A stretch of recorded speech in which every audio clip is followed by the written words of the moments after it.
Halo Shampoo presents the inside story of the Wolf and Little Red Riding Hood. Hi, Red Riding Hood. Where are you going? That's a pretty silly question from a wolf. Why, I'm going to Grandma's for a shampoo. And don't try any funny business. Shampoo, hey? Just a minute. What do you use for shampoo? This stuff. Why? It's no wonder your hair looks like a bale of hay. Don't you know soaping dulls hair?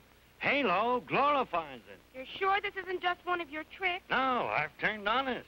Come on, let's go to your grandma's house. I'll give you the best shampoo you ever had. Halo, everybody, halo. Halo shampoo, halo. Remember soaping dulls hair.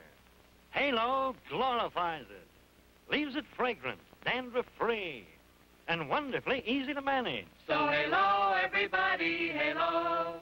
Halo shampoo, halo. Hi there. I'm Jane Meadow.